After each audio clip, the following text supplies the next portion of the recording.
Flávio, um ótimo dia. A gente teve um problema na conexão. Um bom dia para você novamente. A gente falava e você iniciava a falar sobre o tamanho da perda para a televisão brasileira e para o Brasil como um todo no dia de hoje. É uma perda inestimável. Eu não sei calcular até que ponto o Silvio Santos era importante para todos nós, porque ele foi o primeiro entre todos nós, jornalistas, apresentadores, aqueles profissionais de TV, que chegou a dono de uma rede de televisão.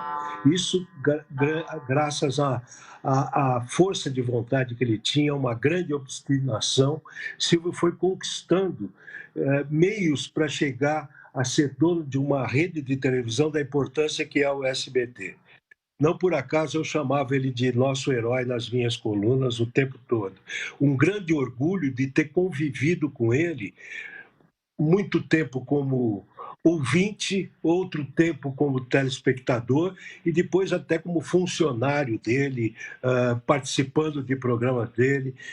Sempre foi uma alegria estar muito próximo a Silvio Santos pelo que ele significava como homem de televisão, como empresário, como apresentador, como animador, porque eu diferencio muito o apresentador do animador. Animador nós tivemos poucos. Tivemos Chacrinha, temos ainda o Raul Gil, felizmente, tivemos o Fausto Silva até outro dia no ar, o Gugu foi um animador e Silvio Santos, um grande animador. Apresentadores, na verdade, temos vários, mas animador, aquele que vai para o auditório e comanda o programa sozinho, não precisa nem roteiro, esses são poucos. O Silvio Santos, indiscutivelmente, ele se colocou como o maior de todos. Flávio, você fala sobre essa questão do animador, né? Era óbvio e claro o tamanho do carisma de Silvio Santos em frente à TV. Mas quem conheceu ele de perto pode falar ainda mais sobre essa luz que ele tinha ao entrar no estúdio, ao entrar numa sala de reunião. Era algo completamente diferente, né, Flávio? Eu vou te explicar uma coisa. Eu ia participar, costumeiramente, do Troféu Imprensa. E o ritual do Silvio, ele chegava, como ele sempre fazia, quando ele ia à televisão, ele chegava ao camarim dele, se trancava lá, ele mesmo fazia o próprio café dele, um café acompanhado de um bife com ovo, um bife a cavalo, com café com leite, pão, manteiga, ele se alimentava todo. Antes do programa, ele saía já vestido, ia nos nossos camarins, conversava com todo mundo, e aí ia para o auditório, antes do programa entrar no ar ainda. E ele mesmo aquecia o auditório. Ele tinha um carinho tão grande por essas moças que o acompanhavam, as colegas de trabalho, ele ficava cerca de 40, 50 minutos só brincando com essas moças antes do programa estar no ar, se divertindo com elas como se ele estivesse num parque infantil. A televisão, para o Silvio Santos, era um parque de diversão. Ele gostava da televisão. Ele gostava de fazer televisão, de apresentar programas, ele gostava de mexer como diretor de televisão, ele mexia em programação toda hora, ele tirava a novela do ar com 5 capítulos de exibição, porque não dava ibope. Ele se dava esse luxo de fazer coisas que nenhum outro dono de televisão tinha coragem de fazer. Esse lado empresário dele, fica até difícil de dizer quem foi maior. Dá para dizer o empresário Silvio Santos, haja vista que, como você mencionou no início dessa conversa, né? Ele sai de um camelô no Rio de Janeiro para se transformar dono de uma rede de TV com a importância que o SBT tem. E também era um apresentador especialíssimo, contato para levar ao público aquilo que eles queriam ver, principalmente no domingo, e também com as outras ideias mirabolantes que ele teve, Casa dos Artistas, Show do Milhão, inúmeras ideias que fica difícil dizer quem foi melhor, o empresário ou o apresentador. É muito difícil, eu não consigo chegar a uma definição sobre isso, porque eu conheci os dois. E os dois eram perfeitos. Silvio Santos, como apresentador, dispensa comentários, e como dono de televisão, nós discutimos muito, às vezes, as atitudes dele. sabe? Ele tomava, às vezes, decisões que ninguém entendia, pareciam descabidas no primeiro momento, mas depois acabavam dando certo. Ele tinha uma estrela muito própria, uma luz muito própria, que o ajudava muito, inclusive no momento de tomar essas decisões. Ele criou vários programas, muitos ainda estão no ar até hoje, são programas dele. Tem um programa de fofoca à tarde, ainda na programação do SBT, que foi ele que criou, ele não deixaria tirar do ar de jeito nenhum.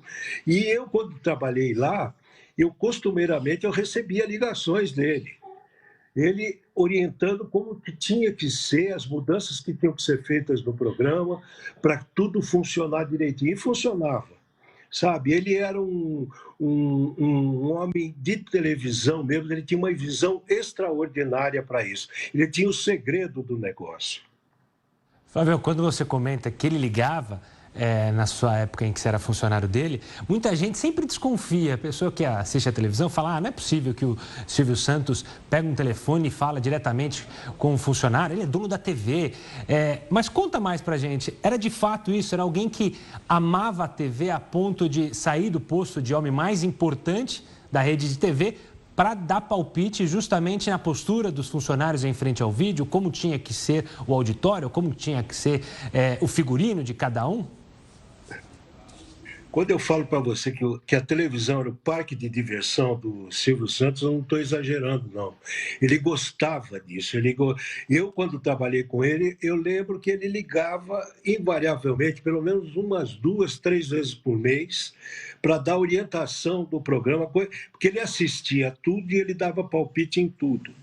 Então, a gente tinha que seguir exatamente o que ele fazia. E trabalhando lá, você conhece a voz dele, você sabe que ele liga mesmo, e aí você atende e conversa normalmente com ele. Mas muita gente, ao longo da vida, porque ele mesmo fazia questão de contratar as pessoas para trabalhar na TVS primeiro, depois no SBT.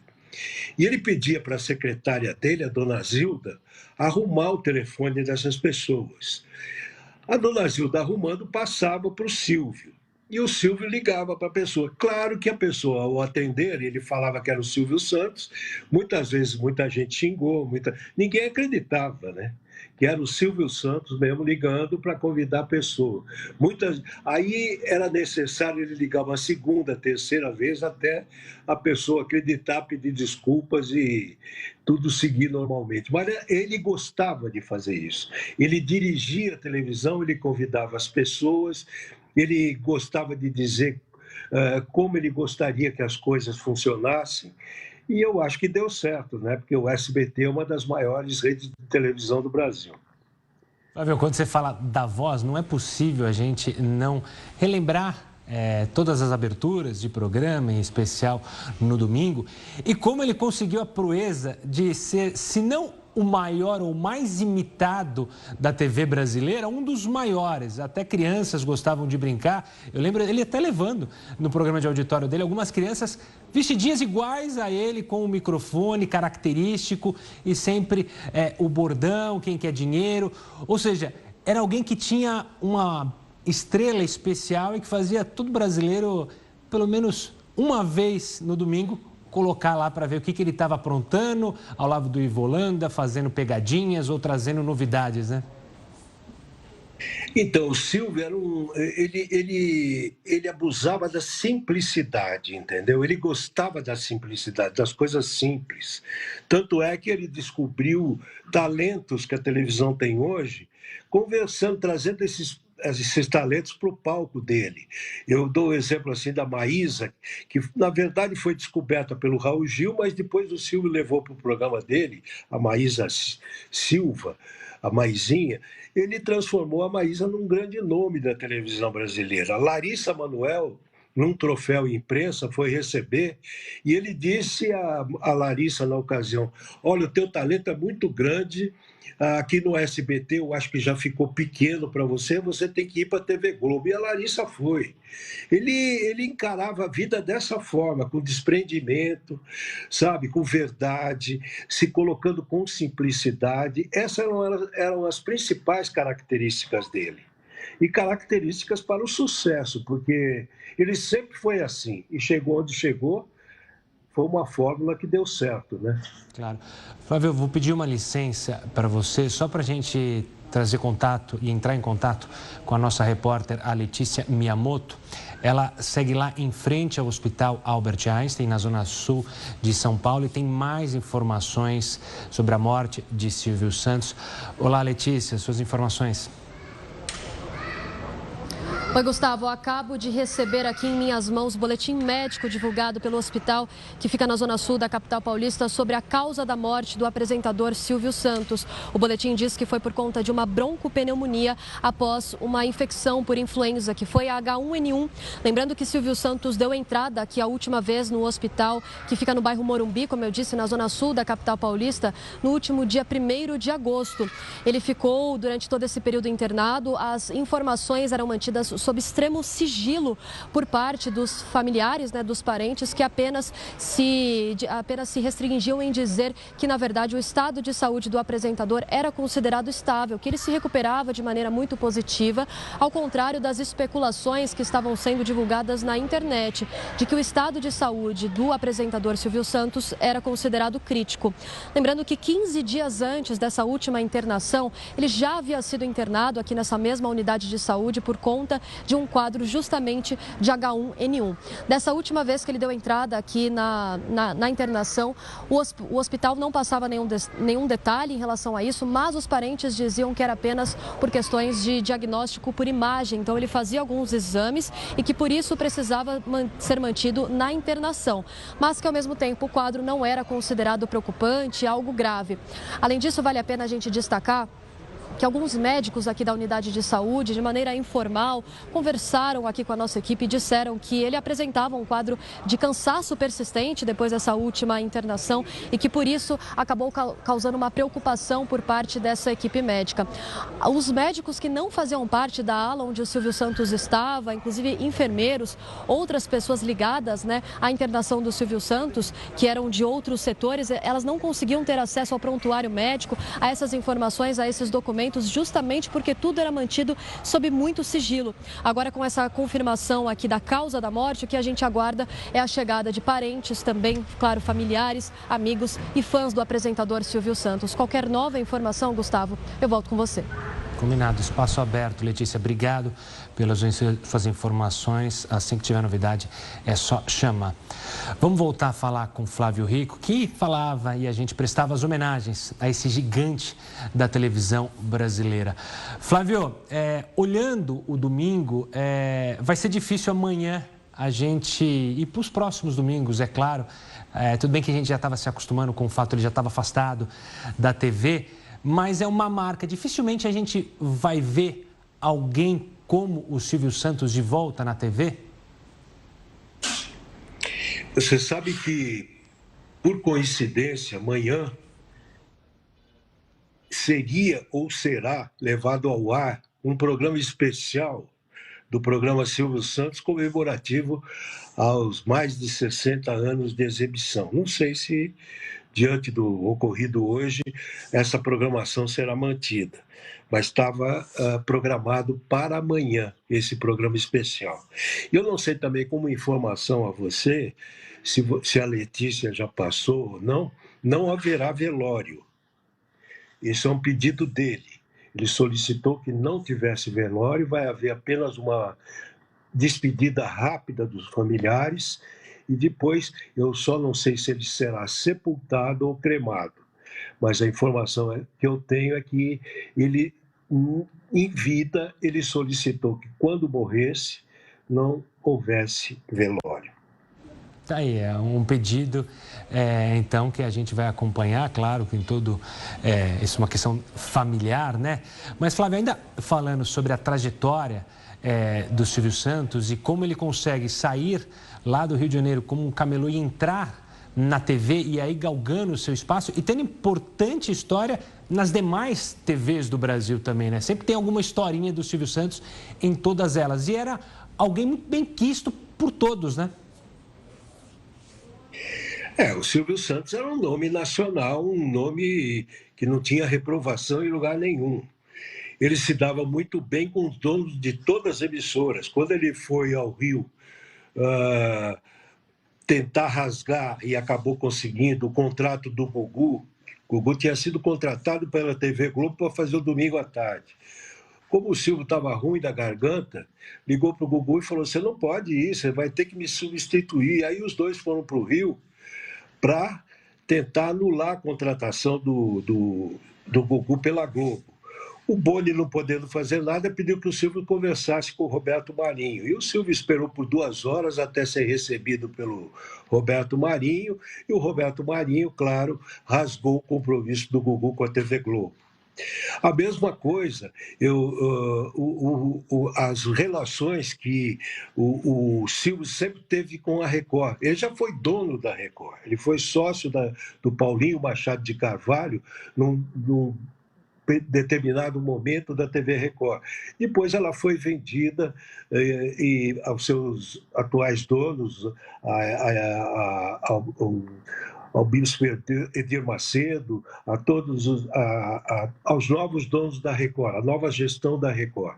Mas ele se dava muito bem também com todos. E assim era a relação dele também com Rede TV, com Band, Jorge Saad.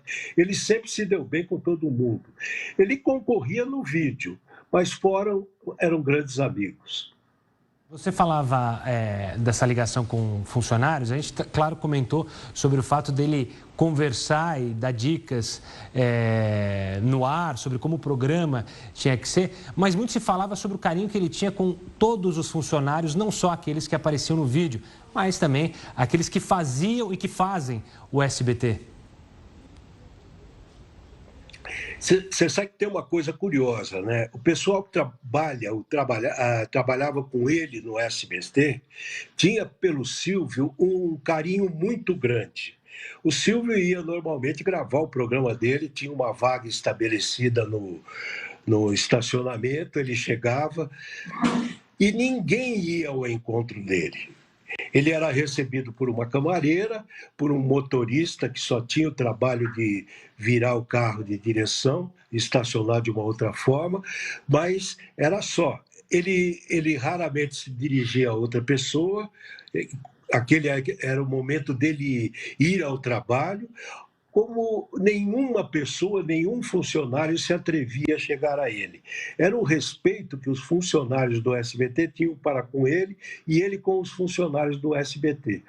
E quando ele achava que tinha que ser assim, ele saía andando pela emissora, ele pegava aqueles carrinhos, que toda emissora tem, aqueles carrinhos elétricos, andava circulando com aqueles carrinhos, ia na sala de todo mundo e, como curiosidade, ele tinha um escritório dos mais luxuosos lá no SBT, na Anhanguera. Só que se ele subiu, ou se ele frequentou esse escritório 1 ou 2 vezes, foi muito. O verdadeiro escritório do Silvio Santos era o próprio camarim. É ali que ele resolvia as coisas, ali que ele chamava todo mundo e ali que ele se reunia com todo mundo. O camarim da televisão, onde ele gravava os programas dele, onde ele fazia os programas dele, era também o seu escritório particular. Flávio, eu quero relembrar também agora uma passagem que muitos sabem, mas talvez alguns dos mais jovens não saibam, mas a possibilidade quase muito real em que Silvio Santos se tornar o presidente da República, se tornou candidato, mas não chegou a concorrer. Mas também é outro capítulo dessa história impressionante de Silvio Santos, né? Ele chegou a ser cotado, teve uma época que ele quase começou a fazer campanha, mas depois houve um problema com o partido a que ele estava afiliado, acabou não acontecendo. Claro que seria um candidato. Perdemos ali a conexão com o Flávio, que a gente falava sobre essa passagem de Silvio Santos.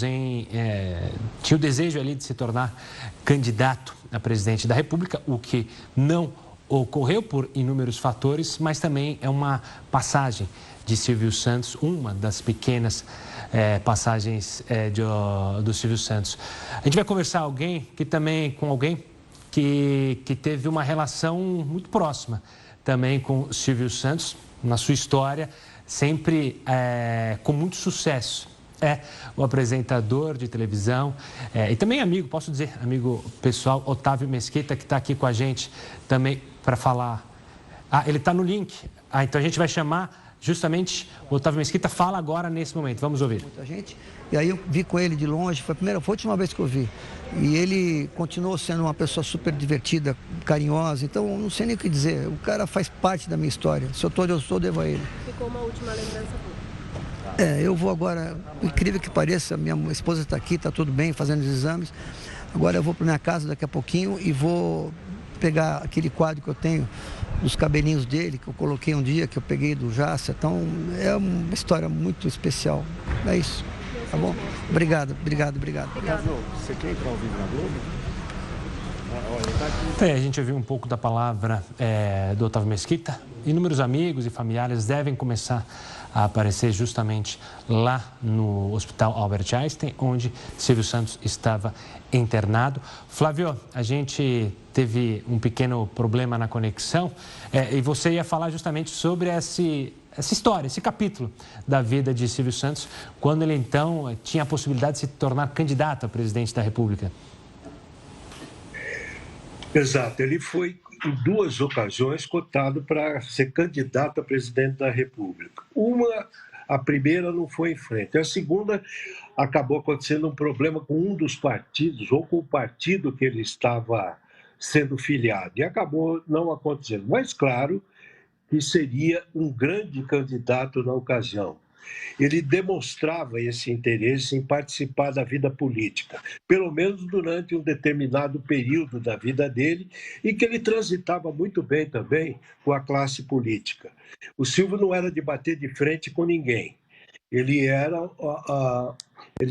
gostava de ser uma pessoa amistosa com as autoridades, tanto que ele chamava qualquer presidente da República de meu patrão.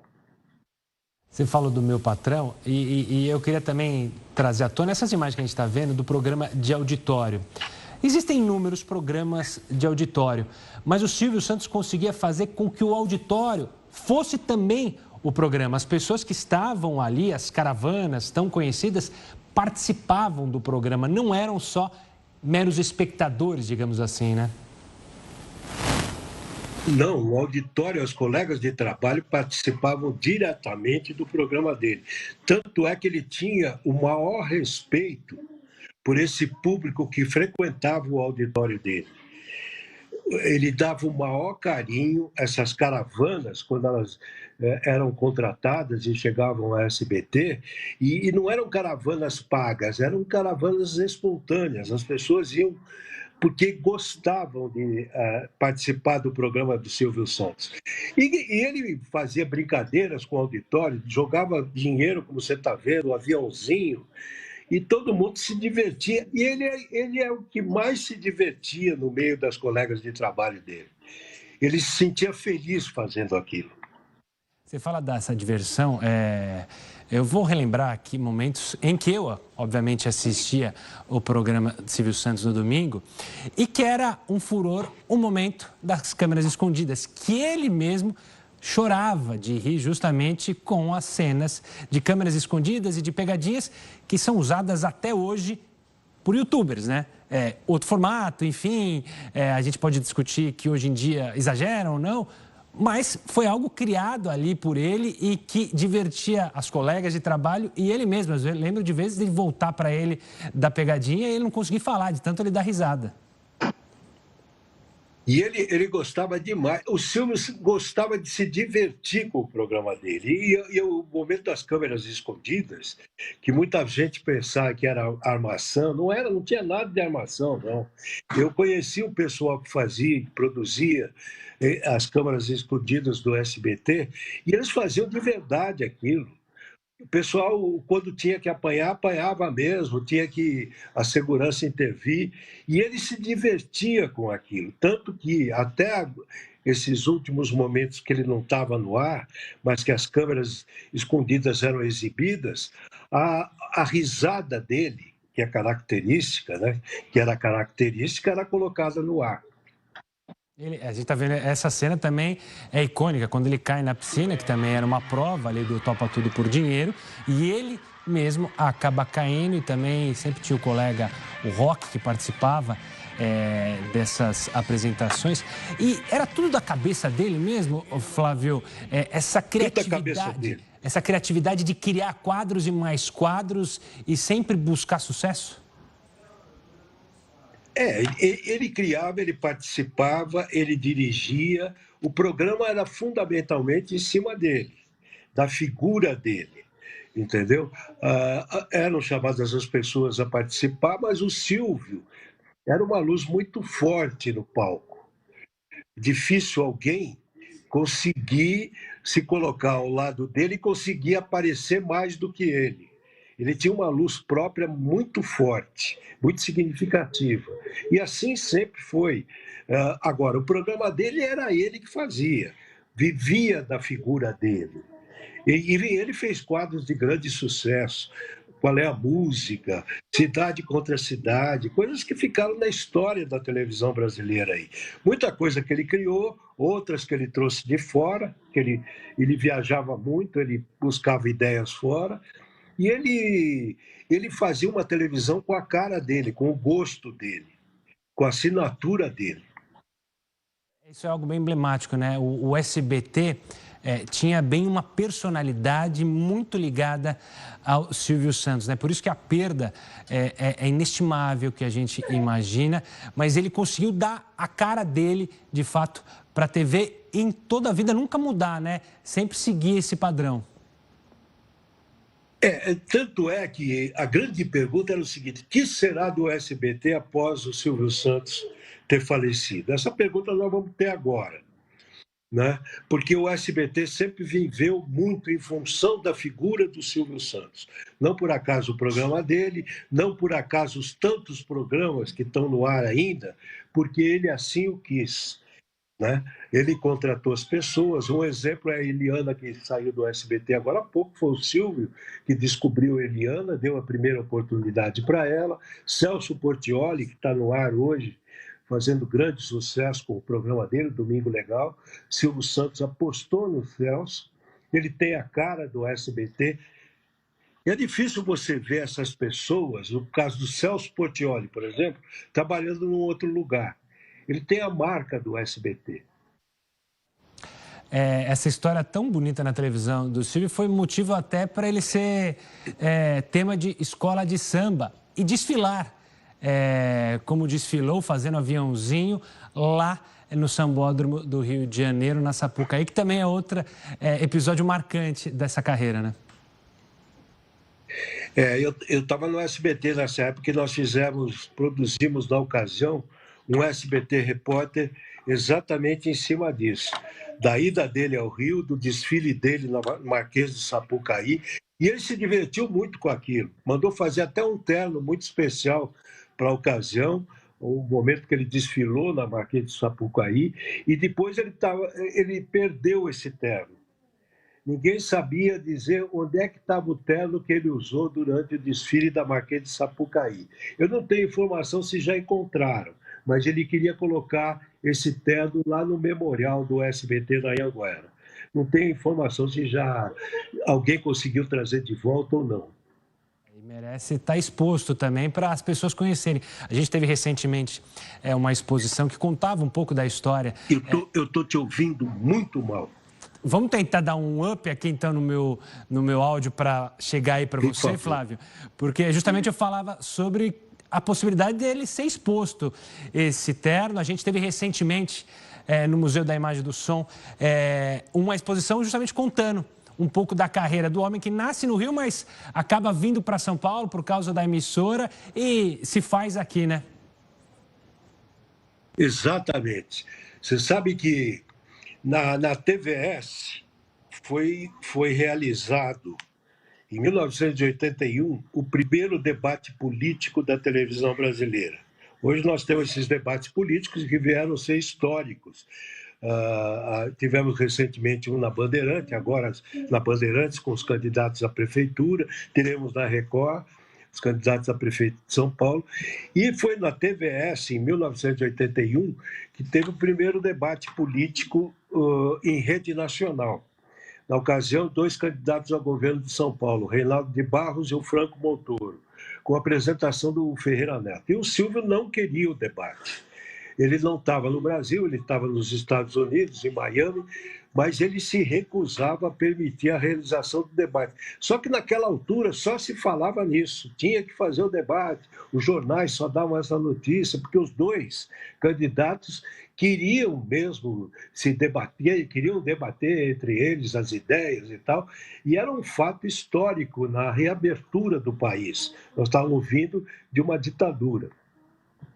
Eu sei dizer que o Silvio voltou dos Estados Unidos no dia do debate e conversou e tal, e acabou permitindo.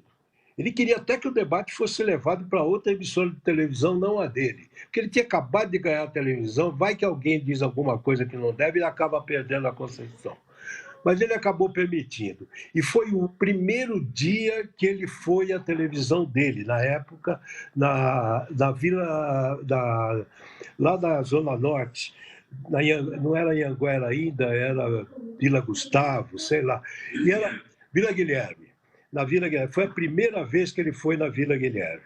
Apareceu à noite lá, o debate era às 10 horas da noite. Silvio Santos não saía de casa à noite, raramente ele saía, mas aquele dia ele se dispôs a ir à Vila Guilherme, assistiu o debate, e no fim do debate, como ele viu que o negócio funcionou bem, então, ele desceu e deu o maior show. Aí o debate virou o programa Silvio Santos, porque todo mundo se encantava com a presença dele. Ele tomou conta do microfone, tomou conta do programa e do próprio debate. E ele era assim. Ele era uma figura que gostava de estar presente na direção da televisão. Tanto desse debate que ele acabou autorizando na última hora, como em outros momentos da TVS, do SBT, em se tratando de programação e de decisões importantes. Ele sempre foi uma pessoa muito presente. Ele não era só aquele comunicador, o animador dos domingos. Ele era um dono de televisão em tempo integral. E assim foi a vida inteira. Flávio, é um prazer conversar com você, toda a sua simpatia, o seu conhecimento da história da TV brasileira. Infelizmente, tenho que dizer, para conversar sobre um tema tão triste, mas quero agradecer a sua participação aqui conosco. Um forte abraço e até uma próxima. Até, muito obrigado, viu?